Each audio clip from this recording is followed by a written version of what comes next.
Hello भाई, good morning.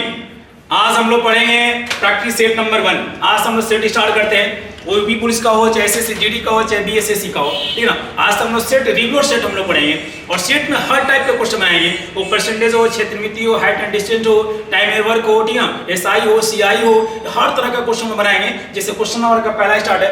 Question में पहला कह रहा है यदि किसी आयत की लंबाई तथा चौड़ाई में 30% तथा अगर 20% की वृद्धि कर दिया है तो उसके क्षेत्रफल में क्या परिवर्तन होगा। ये क्वेश्चन कहां से लिया गया है? क्षेत्रमिति से लिया गया है। तो क्षेत्रमिति में कह रहा है कि क्षेत्रफल में क्या परिवर्तन होगा। तो क्षेत्र आयत का क्षेत्र बराबर क्या होता है मेरे भाई? आप बोलेंगे सर कि लंबाई या गुणे क्या हो जाएगा? चौड़ाई हो जाएगा। तो पहले लंबाई में 30% की वृद्धि कर दी जाती है। तो याद रखना मेरे भाई कि जब कभी भी अगर प्रतिशत वाली बात आती है, अगर वृद्धि कहता है तो 100 में जोड़ देते हैं, कमी कहता है तो 100 में क्या कर देते हैं? घटा देते हैं। अगर 30% की वृद्धि होती है तो मेरे भाई लंबाई कितना हो जाएगी? अब 130 हो जाएगी। और चौड़ाई में 20% की वृद्धि की जाती है तो चौड़ाई में कितना हो जाएगा? 120 हो जाएगा। याद रखना मेरे भाई, अगर कभी भी अगर क्षेत्रफल पूछता है तो क्षेत्रफल के लिए बटे में 100 की पुनरावृत्ति कितने बार होती है? एक बार होती है। अगर वही अगर आयतन पूछा होता तो एक स्टेप और बढ़ जाता और बटे में 100 गुणे कितना हो जाता? 100 हो जाता। अब इसको घटा लीजिए मेरे भाई, इसको घटाएंगे तो 0 से 0 ये कट जाएगा। 12 में अगर 13 में गुणा करेंगे तो मेरे भाई कितना हो जाएगा? 156 हो जाएगा। तो क्वेश्चन कह रहा है यदि किसी आयत की लंबाई में अगर 30% की वृद्धि कर दी जाए और उसके चौड़ाई में अगर 20% की वृद्धि कर दी जाए तो उसके क्षेत्रफल में क्या परिवर्तन होगा। 0 से 0 कटा लिए, 12 में 13 से गुणा करेंगे तो कितना आएगा मेरे भाई? 156 आएगा। याद रखना मेरे भाई कि अगर यहाँ पर अगर 100 से जब अधिक आता है तो उस प्रश्न में हमेशा क्या होती है? वृद्धि होती है। और जब यहाँ पर 100 से कम आएगा तो प्रश्न में क्या होती है? कमी होती है। तो मेरे भाई 100 से कितना ज्यादा है? आप बोलेंगे सर 56 ज्यादा है, अर्थात 156 माइनस कितना? 100 बराबर 56% की क्या हो जाएगी मेरे भाई? वृद्धि हो जाएगी। ऑप्शन क्या हो जाएगा? बी हो जाएगा। एक और रूल होता है, अगर याद रखिएगा, x plus y plus x y बटे में कितना मेरे भाई? 100। इतना इंपॉर्टेंट ये रूल है कि आप परसेंटेज पढ़ेंगे तब ये टाइप पढ़ना है, टाइम एंड वर्क पढ़ेंगे फिर भी पढ़ेंगे इसको, एलिगेशन मिश्रण पढ़ेंगे फिर भी पढ़ेंगे इसको, ठीक है ना। यानी हर जगह आपको मिलने वाला है। तो देखिए पहली संख्या ये कब नियम लगेगा? जब 2 डायमेंशन हो। किसमें? क्षेत्रमिति का। तो क्षेत्रमिति की आकृति में अगर 2 डायमेंशन होती है, यानी 30% और कितना है? 20%। आयत और क्या है? लंबाई और क्या है? चौड़ाई है। तो याद रखिएगा कि पहली संख्या बराबर x, तो x में अगर 30% की वृद्धि करते हैं तो प्लस 30 हो जाएगा और 20% की वृद्धि करते हैं तो प्लस 30 हो जाएगा और फिर प्लस 30 गुणे कितना? 20 और बटे में कितना हो जाएगा? 100। 0 से 0 कटा लीजिए तो 30 और 20 कितना हो जाएगा मेरे भाई? 50 और 3 गुना का 6, 50 और 6 कितना हो जाएगा? 56% क्या हो जाएगा? वृद्धि हो जाएगा। मेरे भाई अगर इस प्रश्न में अगर जोड़ने पर घटाने पर अगर प्लस में आता है तो उस प्रश्न में हमेशा वृद्धि होती है और कटाने घटाने पर अगर माइनस में जाती है तो उस प्रश्न में क्या होती है? कमी हो जाती है। यानी 56% क्या हो जाएगा? वृद्धि हो जाएगा। माइंड हमेशा बैठा कर चल रहा है। हम लोग नेक्स्ट क्वेश्चन करते हैं। पहला क्वेश्चन हो गया। अब देखिए मेरे भाई दूसरा क्वेश्चन इसी पर दिया गया है। दूसरा क्वेश्चन आपका है क्वेश्चन नंबर 2। अब देखिए क्वेश्चन वही चीज है, यदि किसी वर्ग की भुजा में अगर 50% की कमी कर दी जाती है तो उसके क्षेत्रफल में क्या परिवर्तन होगा। अच्छा ये बताइए कि मेरे भाई वर्ग का अगर क्षेत्रफल की चर्चा करते हैं तो वर्ग का क्षेत्रफल बराबर क्या होता है मेरे भाई? आप बोलेंगे सर कि भुजा स्क्वायर होता है। तो भुजा स्क्वायर का मतलब मेरे भाई कि अगर भुजा हो जाएगा फिर क्या हो जाएगा? भुजा गुणे भुजा। पहली भुजा में 50% की कमी होती है तो प्रतिशत के रूप में 100 होता है। अगर 50% की कमी करेंगे तो कितना हो जाएगा? 50।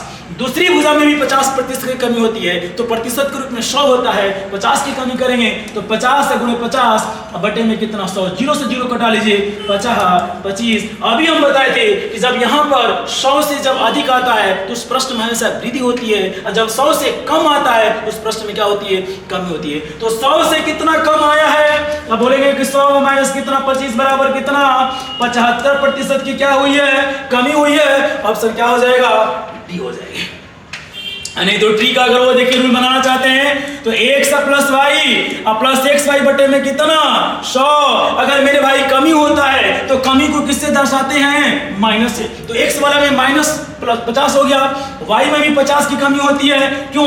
क्योंकि वर्ग का क्षेत्र बराबर होता है भुजा गुणे कितना? भुजा। तो पहली भुजा में 50% की कमी होती है तो -50 और दूसरी भुजा में 50% की कमी होती है -50। तो यहाँ पर माइनस प्लस माइनस माइनस और माइनस क्या हो जाएगा? प्लस। यानी ये वाला जो डायरेक्शन बाबू जो प्लस आपका है माइनस होगा इसके मुताबिक बदल जाता है। तो -50 -50 तो माइनस तो माइनस कितना हो गया प्लस, और फिर बोलेंगे सर कि 50 और गुणे 50 बटे में कितना हो जाएगा 100।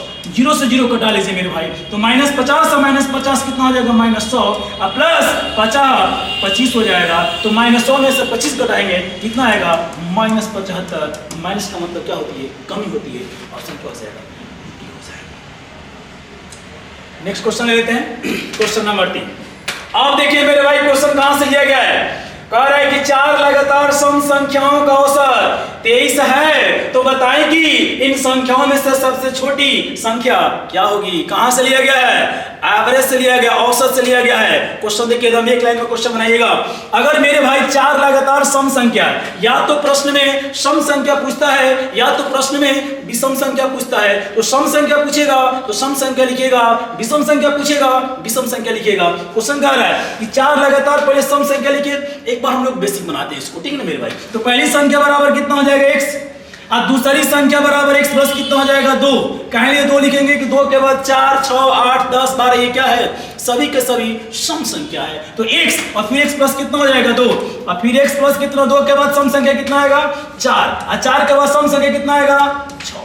तो कह रहा है कि 4 क्या कह रहा है कि 4 लगातार सम संख्याओं का औसत, तो औसत बराबर क्या होता है, सभी संख्याओं का योग बटे में टोटल संख्या। तो टोटल संख्या कितना है 4 को है। कह रहा है कि जो इनका औसत निकालेंगे वो किसके मान के बराबर होगा, कह रहा है कि 23। जोड़ लीजिए मेरे भाई, तो x 2x 3x और ये कितना हो गया 4x, ये हो गया 4x प्लस 4 और 2 6 कितना हो गया 12 हो गया, बटे में कितना 4 बराबर कितना 23 हो जाएगा।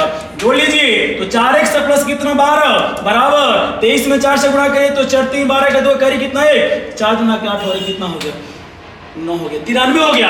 अब मेरे भाई यहाँ पर बना ले जाए तो 4x बराबर ये उधर जाएगा मेरे भाई, तो 92 में से 12 घट जाएगा कितना आएगा 80, इसलिए x बराबर करेंगे तो बोलेंगे सर 20 चौक 80 कितना आएगा 20 हो जाएगी। तो इसमें कहा जाएगा कि x plus 2 x plus 4 x plus 6, इसमें सबसे छोटी संख्या क्या है, आप बोलेंगे सर जो x होगा वो सबसे छोटी संख्या होगी, और जो x प्लस 6 है, क्योंकि जिस संख्या में आप जितना जोड़ेंगे उतना ही वो संख्या क्या होगी बड़ी होगी, तो ये बड़ी संख्या हो जाएगी। तो छोटी संख्या कितना हो जाएगा 20, आप बड़ी संख्या बोलेंगे तो क्या बोलेंगे 20 और 6 26 हो जाएगी, ये छोटी संख्या हो गई। और आप 1 से प्लस कितना 6 का मतलब है कि 20 से प्लस कितना 6 कर देंगे तो बराबर कितना हो जाएगा 26 से क्या हो जाएगी बड़ी संख्या हो जाएगी। ये मेरे भाई बेसिक है, लेकिन बाबू बेसिक नहीं बनाना है, ठीक है ना मेरे भाई। अगर बेसिक बनाना होता, ठीक है ना, तो आप लोग बेसिक क्या किए होते, बना लिए होते, एक लाइन में बनाइए ना एकदम एक ट्रिक, बस यूं करके देखिए और उत्तर आ जाएगा। कह रहा है कि लगातार 4 सम संख्याओं का औसत कितना है 23 है। याद रखिएगा मेरे भाई कि लगातार 4 को सम संख्या पूछा है, तो जो 4 को सम संख्या पूछेगा, ठीक है ना, तो आपको क्या करना है कि 2-2 का जोड़ा बनाना है। 2-2 का जोड़ा का मतलब ये कि 23 के बाद वाली सम संख्या पकड़िएगा 2 को, और 23 से पहले वाली सम संख्या 2 को पकड़िएगा। तो 23 से बाद वाली सम संख्या क्या होगी, 23 के बाद क्या आएगी 24 आएगी, और 24 के बाद 25 आएगा। 25 सम संख्या नहीं है, वो क्या है विषम संख्या है। फिर क्या आएगा 26 आएगा। तो 4 को कह रहा है, तो 4 को कह रहा है कि 4 लगातार सम संख्या, तो 2 को इधर बड़ी संख्या पकड़ लीजिएगा सम संख्या, और 2 को नीचे पकड़ लीजिएगा। तो हम बोलेंगे कि 23 से पहले सम संख्या क्या मिलेगी, तो आप बोलेंगे सर कि 22 मिलेगी। इससे पहले सम संख्या क्या मिलेगी, तो बोलेंगे क्या सर, बोलेंगे 20 मिलेगी। बस उत्तर तो आ गया। तो बस बाबू इधर बैठिए, हटिएगा पीछे तो छोटी संख्या मिलेगी, उधर बैठेंगे तो आगे जाएंगे तो क्या मिलेगी, तो बड़ी संख्या मिलेगी। तो कहा जाएगा इसमें सबसे छोटी संख्या क्या है, आप बोलेंगे सर क्या हो जाएगा 20, और सबसे बड़ी संख्या क्या है 26। क्या पूछा है, सबसे छोटी संख्या, बी फॉर बहुगुणित इज द करेक्ट आंसर। किसी को दिक्कत? अब बोलेंगे सर कि यहाँ पर 4 है तो 2-2 का जोड़ा बना दिए, अगर 5 दिया होता तो कैसे जोड़ा बनाते, 2.5 की जोड़ा नहीं बनेगी, 5 पूछेगा, एक कम करिएगा, फिर क्या करिएगा जोड़ा बना दीजिएगा। सम संख्या बोलेगा तो सम संख्या पकड़ लीजिएगा। विषम संख्या बोला, क्लास अगर बोला होता है कि 4 विषम संख्याओं का औसत कितना है 23 है, तो बताएं कि इन संख्याओं में से सबसे छोटी संख्या क्या होगी। तो क्या करते हैं 23 का विषम संख्या 24 नहीं पकड़ते, क्या पकड़ते 25, 26 नहीं पकड़ते, क्या पकड़ते 27। ऐसे पीछे वाले सम संख्या क्या विषम संख्या क्या लेते, तो 23 से पहले विषम संख्या क्या पकड़ते मेरे भाई 22 नहीं होगा 23 पकड़ते, ठीक है। 23 से पहले क्या हो जाएगा 21। तो याद रखिएगा सम संख्या बोलेगा या विषम संख्या बोलेगा तो पकड़ते रहना है। आगे बढ़ जाए, क्वेश्चन बनाइए। अब जल्दी बनाइए मेरे भाई, डायरेक्ट बना रहे हैं। 5 क्रमागत सम संख्याओं का औसत कितना है 42 है। तो बताएं कि सबसे बड़ी तथा सबसे छोटी संख्या का अंतर क्या होगा। अब तो बन ही जाएगा मेरे भाई, एक बार मुस्कुराइए तो एकदम बन जाएगा। ठीक है, ध्यान देगा। 5 क्रमागत सम संख्या, अब 5 नहीं पकड़ेंगे, एक को कम कर लेंगे। 4 बनाइए, 4 पकड़िए। और 4 का मतलब 2 को इधर वाला और 2 को इधर वाला, 2 का जोड़ा। तो 42 के बाद वाली सम संख्या क्या मिलेगी। आप बोलेंगे सर 44, क्योंकि 42 के बाद 43 सम संख्या नहीं है। क्या है विषम संख्या है, तो 44 और 44 के बाद क्या मिलेगा 46। 2 को इधर पकड़ लिए, 4 का 2 इधर कर लीजिए मेरे भाई। तो 42 से कम करिए तो 41 विषम संख्या है, ये पकड़ लीजिएगा 40। फिर कम करिए, कितना हो जाएगा 38। तो कहा जाएगा कि सबसे छोटी संख्या, तो बोलेंगे सर 38 उत्तर हो गया। सबसे बड़ी संख्या तो क्या हो गया 46 उत्तर हो गया। लेकिन पूछ क्या रहा है कि सबसे बड़ी और सबसे छोटी संख्या का अंतर क्या होगा। अंतर का मतलब ये कि बड़ी संख्या में से छोटी संख्या क्या कर दीजिए, घटा दीजिए। घटाएंगे तो कितना आएगा 8। ऑप्शन क्या हो जाएगा बी हो जाएगी। इसी को देकर एवरेज से क्वेश्चन बना लिए, क्षेत्रमिति से क्वेश्चन बना लिए। अब आ जाइए पार्टनरशिप, साझेदारी का क्वेश्चन आ गया। साझेदारी में क्या क्वेश्चन कर रहा है कि एक व्यक्ति ए ने 4000 रुपए लगाकर व्यापार आरंभ किया। 4 महीने के बाद बी ने भी 6000 रुपए लगाकर व्यापार में शामिल हो गया। तो बताएं कि 1 वर्ष के अंत में उनके लाभ का अनुपात क्या होगा। अब मेरे भाई कुछ मत करिए, ए ने तो अपना बिजनेस शुरू किया था, बी ने कितने महीने के बाद आया 4 महीने के बाद आया। तो ए ने तो दिमाग में रखा होगा कि भाई हम 4000 रुपए जो है लगाएंगे, अपना हम कारोबार चालू करेंगे। ये कब तक प्रक्रिया कर रहा है 1 वर्ष तक। और 1 वर्ष में 4 महीने के बाद बी ने भी क्या करता है कि 6000 पूंजी लगाकर उस पार्टनरशिप में क्या हो जाती है भाग ले लेता है।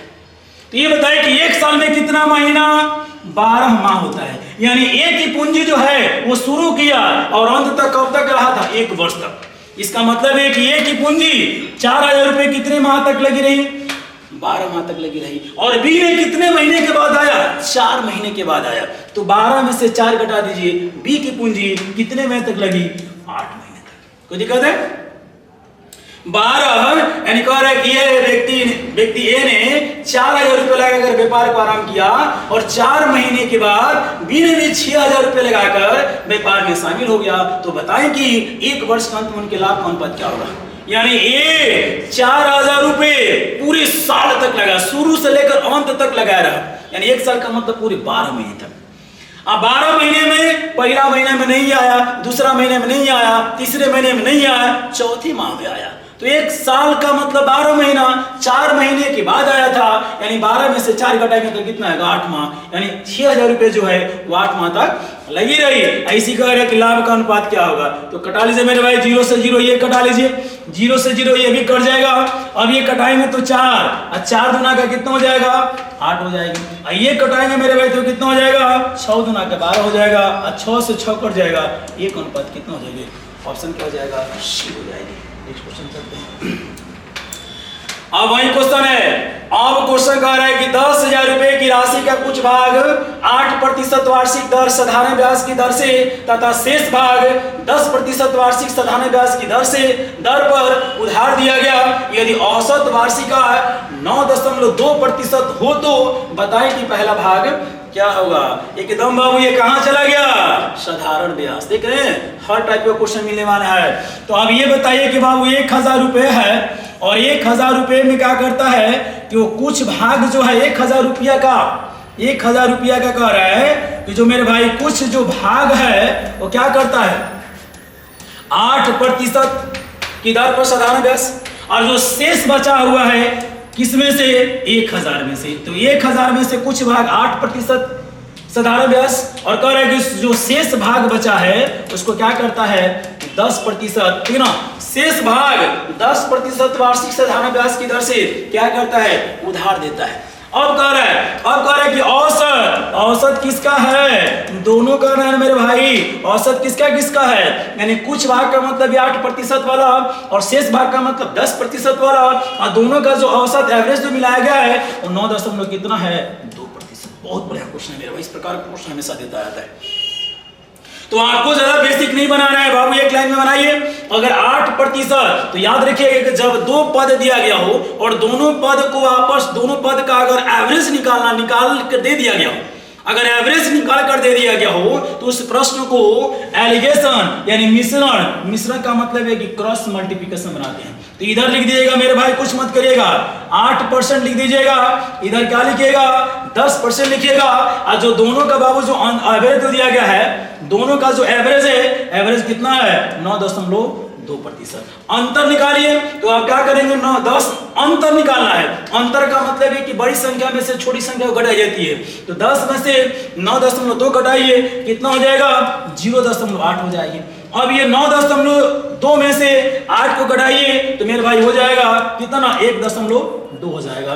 ये दशमलव से दशमलव कैंसिल हो गया, 4 से घटाते हैं तो 4 दूना क्या 8, 4 3 12, 2 दशमलव कितना हो गया 2:3 हो गया। किसका पूछ रहा है, तो बताएं कि पहले भाग का क्या होगा। तो पहला भाग मेरे भाई अगर पूछ रहा है, पहला अगर भाग पूछ रहा है तो पहला भाग का मान कितना है 2, अनुपातिक में दोनों को आपस में जोड़िए, 3 और 2 कितना हो जाएगा 5 का टोटल रुपया कितना है 1000, कटा लीजिए 5 दूना का 10 हो जाएगा, यानी कितना हो गया 200, गुणा करेंगे तो कितना हो जाएगा 400। तो डायरेक्ट बना लेना है कि 1000 रुपए का 8% और शेष भाग 10%, ये दोनों का एवरेज दिया है कितना 9.2। अगर इस प्रकार के प्रश्न दिया रहते हैं तो उस प्रश्न को हम लोग क्रॉस मल्टीप्लिकेशन पे बनाते हैं।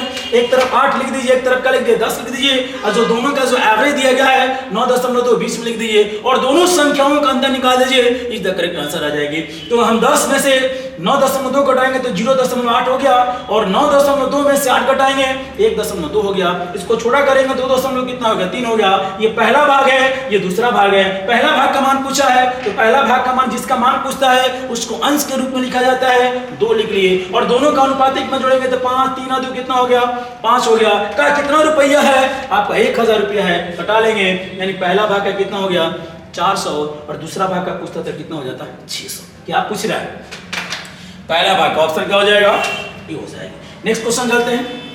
और कह रहे किसी मूलधन पर 8% वार्षिक साधारण ब्याज की दर से 5 वर्ष का ब्याज 320 रुपया हो तो वह धन क्या है। मूलधन पूछा गया है, फिर साधारण ब्याज का क्वेश्चन है। एक चीज बाबू हमेशा माइंड में बैठा कर चलिएगा मेरे भाई कि कभी भी अगर साधारण ब्याज अगर आपसे पूछता है तो एकदम सोचना ही नहीं है, प्रश्नों को हमेशा RT% बनाना है। RT% का मतलब ये कि जो समय दिया रहेगा, जो दर दिया रहेगा, उसको आपस में क्या कर दीजिएगा मेरे भाई गुणा कर दीजिएगा। हमेशा SI बराबर साधारण ब्याज बराबर क्या करिएगा RT%। तो RT% का मतलब ये देखा जाए तो ये 8% है, तो 8% का मतलब ये क्या है R है। आज जो वर्ष दिया गया, टाइमिंग दिया गया है, यानी T कितना है 5 है। दोनों को गुणा करिए तो 8 में अगर 5 से गुणा करेंगे तो 8 5 40 हो जाएगा। RT% का मतलब कितना हो गया 40% पर कितना रुपया ब्याज दिया गया है 320। डायरेक्ट बना लीजिए कि 40% पर 320, इसलिए 1 पर बोलेंगे तो बोलेंगे सर कि 320 और बट्टे में कितना हो जाएगा 40। आइए नीचे प्रतिशत हटेगा तो नीचे आएगा, ये ऊपर चला जाएगा, गुणे कितना हो जाएगा 100 हो जाएगी। 0 से 0 कटा लीजिए, ये कितना हो जाएगा 8 चौक का 32, यानी कितना रुपया हो जाएगा 800 रुपया हो जाएगा। ऑप्शन क्या हो जाएगा, ऑप्शन हो जाएगा D for division is the correct answer हो जाएगा। चलिए साधारण ब्याज पकड़ लिए। अब आगे क्वेश्चन क्या है, चक्रवृद्धि ब्याज। सबसे टफ आपका है मेरे भाई, अगर ध्यान नहीं देंगे, अगर इसको बेसिक बनाएंगे तो चक्रवृद्धि ब्याज बराबर P × 1 + R बटे में 100 घात n-1, तरह के क्वेश्चन बनाते हैं। नहीं मेरे भाई बनाना है। अब देखिए एक लाइन में बनाइए तो मूलधन कितना दिया है आपको 8000 रुपया दिया है, ठीक ना, और मेरे भाई आपको दर कितना दिया है 10% दिया है, और ये समय कितना दिया है 2 वर्ष दिया है। एक लाइन में बना लीजिएगा मेरे भाई। इसका ट्रिक है, ट्रिक का मतलब कि जब कभी भी चक्रवृद्धि ब्याज अगर 2 वर्ष का दिया रहता है तो कुछ मत करिएगा, पहला स्टेप में दर को वर्ग कर लेते हैं। दर को क्या करते हैं वर्ग कर लेते हैं। अगर समय 2 वर्ष तो दर को वर्ग करिएगा, समय 3 वर्ष दर का क्यों करिएगा। तो पहला स्टेप में दर का वर्ग करिएगा, तो दर का वर्ग करेंगे मेरे भाई तो कितना हो जाएगा 10 का वर्ग करेंगे तो 100 हो जाएगा। अगर समय 2 वर्ष दिया गया है तो इधर से 2 अंक लिया जाता है। 2 अंक का मतलब ये कि 0 ले लेंगे, जीरो ले लेंगे, जो एक बचा है वो हासिल में चला जाएगा। अब फिर दूसरा स्टेप में क्या करते हैं कि समय को दर से आपस में गुणा कर देंगे, तो 10 दूना का 20, अब 20 एक हासिल लगा था कितना 21, इसमें हमेशा 2 अंक के बाद 10 में बैठाया था, कितना आ गया 21। बस तो बाबू बस मुस्कुरा दीजिए मेरे भाई, बस बन गया 8000 का 21 बटा कितना 100, जीरो से जीरो कटा दीजिए, 8 एकम 8, 8 दूना का 16, 1680 रुपये तक। अब इन्हें कि साधारण ब्याज बराबर चक्रवृद्धि ब्याज बराबर P × 1 प्लस R बटे में 100 नहीं निकालना मेरे भाई, कितना आएगा 1680 हो जाएगा। पहला स्टेप में दर को बार करते हैं, 10 का बार करेंगे तो 100 हो जाएगा, इधर से 2 अंक ले लिए, जीरो ले लिए पहला स्टेप में। दूसरा स्टेप में क्या करते हैं कि समय गुणे दर को आपस में गुणा करते हैं, तो 10 दूना का 20 हो जाएगा, और यहाँ पर जो 2 लिए थे ये बचे हासिल था, तो 20 और 21, 2 अंक के बाद 10 में बिठाया जाता है, 21 आ गया, बस डायरेक्ट क्वेश्चन बना दिया, मूलधन का 21 बटा कितना 100, 1600 कितना हो गया 80 हो गया। नेक्स्ट क्वेश्चन चलते हैं। अब देखिए मेरे भाई वही क्वेश्चन है, जल्दी बनाइए। मूलधन कितना दिया गया है 1000, दर बराबर कितना है 5%, और समय बराबर कितना है 2 वर्ष। एकदम जल्दी मेरे भाई बनाइए, जल्दी बनाइए। तो दर का वर्ग करिए, तो दर का 5 का वर्ग करेंगे तो कितना होगा 50 25, और समय में दर को गुणा कर दीजिए, 5 दूना का 10 हो जाएगा, 2 अंक के बाद दशमलव लिखिएगा, 2 अंक के बाद दशमलव बस बन गया। दर को बार करिए तो 50 25, और दर में समय से गुणेंगे तो 5 दूना का 10, 2 अंक के बाद दशमलव बिठा दीजिएगा, तो टोटल रुपया कितना है 1000, तो 1000 का 10.25 बटे में कितना 100, जीरो से जीरो मेरे भाई कटा लीजिए, तो 1025, एक जीरो हो जाएगा, कितना अंक के बाद दशमलव है 2 अंक के बाद 102 दशमलव कितना 5 का करेक्ट आंसर होगी। ऑप्शन क्या आ रहा है, ऑप्शन आएगा बी आ रहा है। नेक्स्ट क्वेश्चन, अब देखिए मेरे भाई नेक्स्ट क्वेश्चन क्या कर रहा है कि एक व्यक्ति अपनी कुल आय का 40% भोजन पर, 20% मकान के किराए पर, 10% मनोरंजन पर तथा 10% परिवहन पर खर्च करता है। यदि वह अपने मासिक वेतन का 1500 रुपये बचाता है तो बताएं कि उसका मासिक वेतन क्या है। क्वेश्चन जानते कहाँ चला गया, क्वेश्चन मेरे भाई परसेंटेज का आय और व्यय पर चला गया क्वेश्चन, बताया गया क्वेश्चन आप लोगों को, तो कुछ मत करिए मेरे भाई। एक व्यक्ति जो है वो 40% क्या करता है भोजन पर खर्च करता है, 20% कह रहा है कि मकान के किराया पर खर्च करता है, किराया पर खर्च करता है, और फिर कह रहा है कि 10% वो क्या करता है कि मनोरंजन पर खर्च करता है, और फिर कह रहा है कि 10% किस पर खर्च करता है परिवहन पर खर्च करता है। अच्छा ये बताइए कि मेरे भाई हम लोग जानते हैं कि आय बराबर क्या होता है खर्च, और प्लस क्या लिखते हैं मेरे भाई बचत लिखते हैं, यानी हम लोग आय ठीक है ना, आय अगर इस इंसान अगर आय है तो खर्च नहीं करता है, कुछ क्या करता है बचत करता है। आय बराबर खर्च प्लस क्या होता है बचत होता है। ये बताइए कि टोटल देखिए तो कितना खर्च किया है, तो 40 से 20 8 10 70 और 10 कितना हो गया 80, यानी हम कह सकते हैं कि प्रतिशत के रूप में कितना होता है 100, और 100% में वो 80% क्या करता है खर्च करता है। तो कितना का बचत करता है, तो बोलेंगे सर कि 20% के क्या करता है बचत करता है। तो 20% का जो बचत होती है रुपया में कितना है मेरे भाई, रुपया में 1500 रुपये बचाता है, प्रतिशत के रूप में 20 और रुपया में कितना हो गया 15, तो हम कह सकते हैं कि 1500 एक को निकालेंगे तो 1500 बटे में कितना हो जाएगा 20% गुणे कितना 100, जीरो से जीरो कटा लीजिए, ये कितना हो जाएगा 75 हो जाएगा ना, ये 75 ना का 150 कटाएंगे मेरे भाई 75 पे क्या हो जाएगा डबल जीरो हो जाएगी, यानी हम कह सकते हैं कि 7500 तक करेक्ट आंसर क्या हो जाएगा हो जाएगा।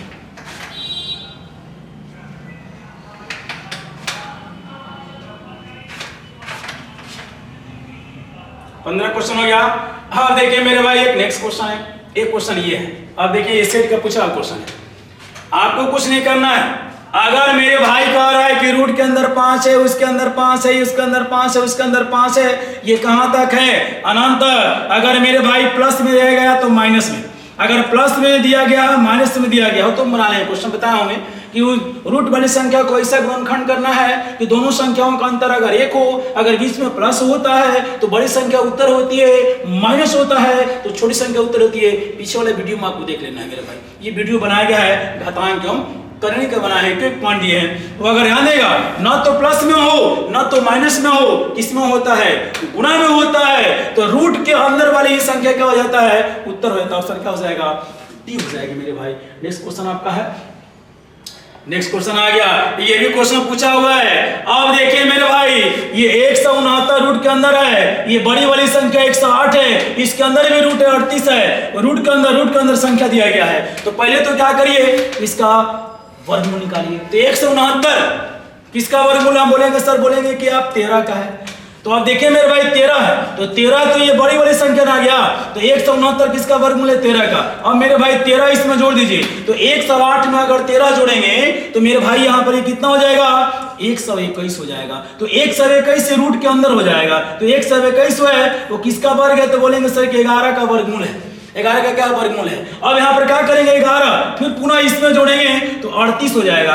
38 में 11 जोड़िए मेरे भाई, तो आप बोलेंगे सर कि 49 हो जाएगा। अब ये 49 पूरा रूट में हो जाएगी। अब ये किसका वर्गमूल है, बोलेंगे सर कि 7 का है, 7 इसमें जोड़ दीजिए। तो 57 में 7 जोड़ेंगे तो ये कितना हो जाएगा, बोलेंगे सर कि 64 हो जाएगा। अब ये 64 पुनः क्या हो जाएगा, रूट के अंदर हो जाएगा।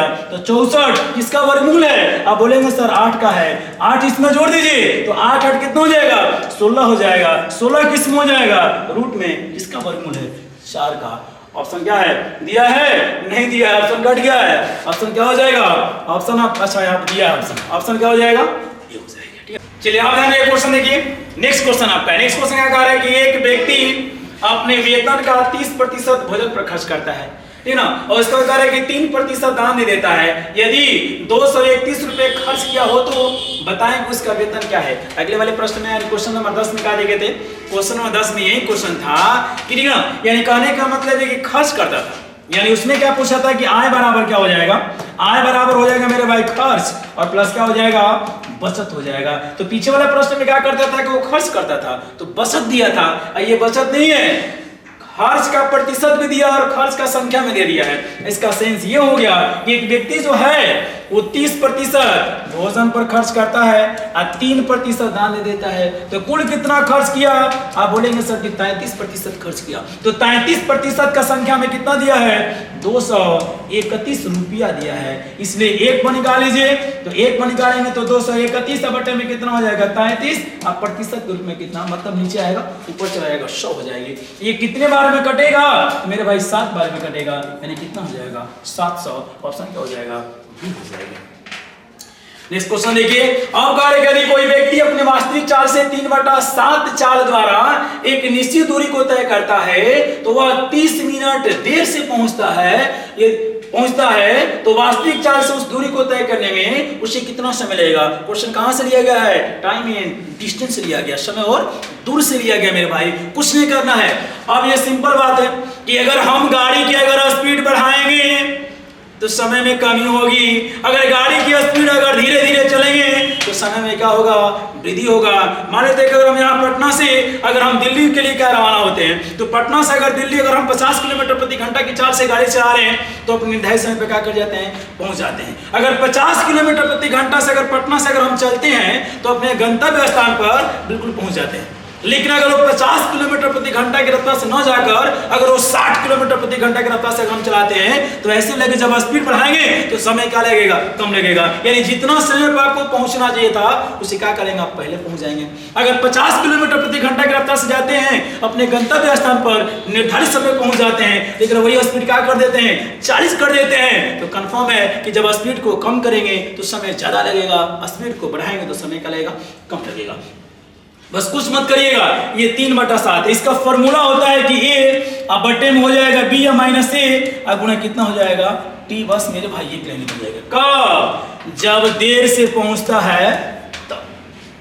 देर से ना पहुंचकर हो सकता है कि बाबू वो पहले पहुंच जाएगा। पहले कब पहुंचेगा, जब स्पीड को बढ़ा देगा। तो जब स्पीड को बढ़ा देगा तो वह हो जाएगा ए और ए माइनस बी गुणा कितना हो जाएगा, टी। ये फॉर्मूला हो जाएगी। तो क्या पूछ रहा है, देर से, तो ए बराबर कितना हो गया, 3 हो गया, बी बराबर कितना हो गया, 7 हो गया। तो 7 - 3 गुणा कितना, टी। कितना समय लग रहा है मेरे भाई, तो आप बोलेंगे सर 36। तो 3 अब बटे में 7 में से 3 घटाएंगे तो 4 हो जाएगा, गुणा कितना हो जाएगा, 36। ये कटाएंगे तो 9 × 36 29 27 minute is the correct answer. Option क्या हो जाएगा, सी हो जाएगा। ठीक है ना।